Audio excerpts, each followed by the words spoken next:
আসসালামু আলাইকুম। আজকে আমরা ইন্টিগ্রেশনের একটা সুন্দর একটা টাইপ নিয়ে আলোচনা করব, যেই টাইপটা অ্যাডমিশনে অনেক বেশি আসে। এই টাইপটা অ্যাডমিশনে অনেক বেশি আসে। তো টাইপটা একটু ফর্মুলাটা কি বা ট্রিক্সটা কি এটা একটু দেখে নিই আগে।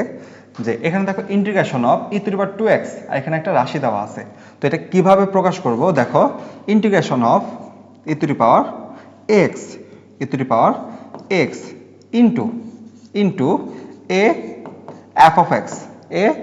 f of x plus f prime of x dx। তার মানে এখানে বোঝাচ্ছে যে ইন্টিগ্রেশন অফ e⁻x এখানে a into f of x মানে মেইন ফাংশনের সাথে a গুণ আকারে থাকবে, যেটা e এর পাওয়ার আকারে ছিল। আবার এই মেইন ফাংশনটাকে ডিফারেন্সিয়েশন করলে যেন এই পরের ফাংশনটা যোগ আকারে যেটা আছে সেটা পাওয়া যায়, মানে f prime of x যেন পাওয়া যায়। তাহলে এটার আনসারটা হবে হচ্ছে e⁻x f of x plus c। তার মানে এই যে ছিল e⁻x, এটা ডিরেক্টলি বসে যাবে, আর এখানে মেইন ফাংশনটা শুধু আসবে আর প্লাস c আসবে। ঠিক আছে? তো এখানে এই টাইপটার সাথে মিল রেখে, এইটার সাথে এই ফর্মুলার সাথে মিল রেখে আমরা এটা করব। এখন তোমরা বলতে পারো যে এখানে তো 1 plus sign 2x 1 plus cos 2x, কারণ তো মিলই নাই, করবো কেমনে? এটা কিন্তু কাজ করে নিতে হবে, বুঝছো? পরীক্ষা কখনো এই টাইপ দিবেই না যে তোমরা ডিরেক্টলি করতে পারতেছো, তোমাদের একটু প্যাচ দিয়েই দিবে। প্যাচটা এখানে দেখে যে কিভাবে কি করব, এই ম্যাথটা করানোর উদ্দেশ্য হচ্ছে যে তোমরা এই টাইপের ম্যাথ দেখে বুঝতে পারো যে এই টাইপের অন্যান্য ম্যাথগুলো তোমার সরল করে একটু নিজের আদর্শ ফরম্যাটে, মানে এই ফর্মটা ভাঙায় নিতে হবে। ঠিক আছে? এখন আসি e⁻²x। এখন এইখানে দেখো তো 1 প্লাস সাইন 2x আর সাইন 2x এর সূত্র কি? 2 sin x cos x, আর নিচে 1 প্লাস cos 2x এর সূত্র কি? 2 cos স্কয়ার x। তো এই ফর্মুলাগুলো মনে রাখতে হবে। তুমি যেখানে 1 প্লাস cos 2x দেখতেছো তখন সেখানে 2 cos স্কয়ার x বসানো লাগবে, আর যেখানে sin 2x দেখতেছো সেখানে 2 sin x cos x লিখতে হবে। তো আবার এখানে সাইড নোট দিয়ে দিবা যে sin 2x সমান 2 sin x cos x, আর 1 প্লাস cos 2x সমান 2 cos স্কয়ার x। ঠিক আছে? তো সাইড নোট দিয়ে নিবা। তো এখন দেখো এইখানে 1 এর নিচে একবার 2 cos স্কয়ার x কে লিখবো, আবার 2 sin x cos x এর নিচে আবার 2 cos স্কয়ার x কে লিখবো, মানে দুইটার নিচে আলাদা আলাদা লেখা যাবে।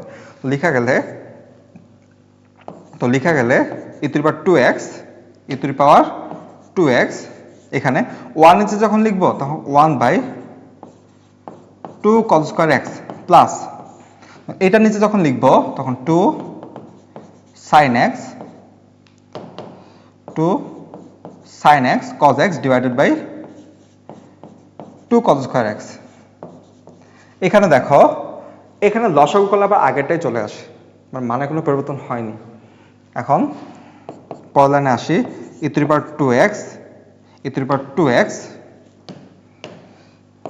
ইন্টু, এখন বলো তো 1/cos মানে কি? sec। 1/cos মানে sec, আর 1/cos স্কয়ার মানে sec স্কয়ার। তাহলে এখানে হাফের মতো থাকবে, আর এটা হবে sec স্কয়ার x প্লাস 2 কাটাকাটি যাবে, উপরে একটা cos x নিচে একটা cos, কাটাকাটি গিয়ে নিচে একটা cos x অবশিষ্ট থাকবে। তা sin x by cos x মানে কি? tan x dx। আমরা দুইটা রাশি যোগ আকারে প্রকাশ করে ফেলছি এরকম। এখন দেখি যে ফরম্যাটে প্রকাশ পাইছে কিনা। ফরম্যাটে প্রকাশ পাইতে হলে দেখো তো e⁻²x এটুকু ঠিক আছে, ভেতরে আছে tan x sec square x। এখন এই ভিতরে যে কোনো একটাকে ইন্টিগ্রেশন করে অপরটা পাওয়া, যে কোনো একটাকে ডিফারেন্সিয়েশন করলে পরের রাশি পাওয়া গেলেই ভিতরের ফর্মুলাটা ঠিক আছে। কিন্তু যাকে ডিফারেন্সিয়েশন করে পরের রাশিটা পাবো এটা হচ্ছে মেইন ফাংশন। ঠিক আছে? এখানে কাকে sec স্কয়ার x এর ডিফারেন্সিয়েশন করলে কখনো tan x আসে না। tan x কে ডিফারেন্সিয়েশন করলে sec স্কয়ার x আসে, তার মানে এটা হচ্ছে মেইন ফাংশন। এটা কোন ফাংশন? Main function. কিন্তু এখানে e⁻²x আর এখানে e⁻x, আর মেইন ফাংশন আগে একটা a আছে, এখানে কি মেইন ফাংশন আগে কি 2 আছে? নাই। তাহলে মেইন ফাংশন আগে 2 আনতে হবে। কিভাবে আনবো? দেখো তো পুরো রাশিতে হাফটা কমন নিয়ে নাও। এই হাফটা কমন নিয়ে নিলে এখানে কোনো কিছু নাই, মানে এখানে 2 গুণ আকারে এসে যাবে। কারণ কি, যেন হাফ দিয়ে গুণ করে দিলে আবার আগেরটাই চলে আসে। তো এখানে হাফটা কমন নিয়ে নাও। তো হাফটা কমন নিয়ে নিই। তো হাফটা কমন নিয়ে নিলে integration of e to the power 2x into, তো এখানে sec স্কয়ার x এর মতো থাকবে, প্লাস tan x এর আগে একটা 2 আসবে, tan x এর আগে একটা 2 আসবে, কারণ tan x কোনো হাফ ছিল না, তাই সমতার জন্য একটা 2 অবশ্যই আসবে।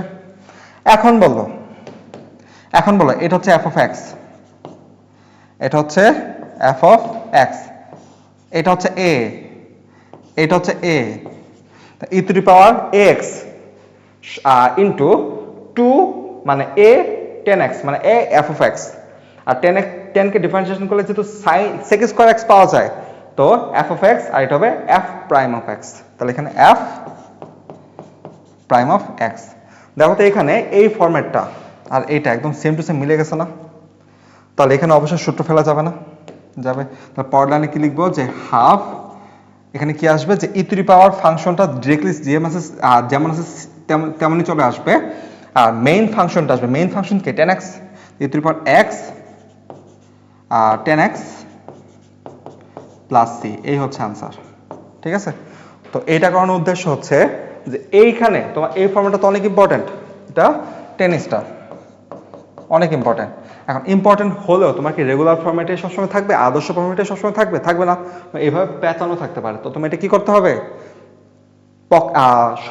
সরলীকরণ করে এভাবে ফাংশন আকৃতিতে, মানে যেই ফাংশনটা আসলে এই সূত্রটা মানে ফেলতে পারবা, ওই ফাংশনে প্রকাশ করতে হবে। যদি প্রকাশ করতে পারো তখন ম্যাথটা তো ইজি হয়ে গেল। ঠিক আছে? তো এইভাবে বোঝা লাগবে যে একটা ফাংশনকে কিভাবে সরলীকরণ করে এই ফর্মেটে প্রকাশ করব। ঠিক আছে? তো এটা কি করবো, যে বেশি বেশি প্র্যাকটিস করবো, প্র্যাকটিস করার মাধ্যমে তোমার মানে ম্যাথ সলভিং ক্যাপাবিলিটিটা অনেক ভালোভাবে বাড়বে। তাই প্র্যাকটিস করে এগুলো সলভ করতে হবে। তো আজকে এই পর্যন্তই। আসসালামু আলাইকুম।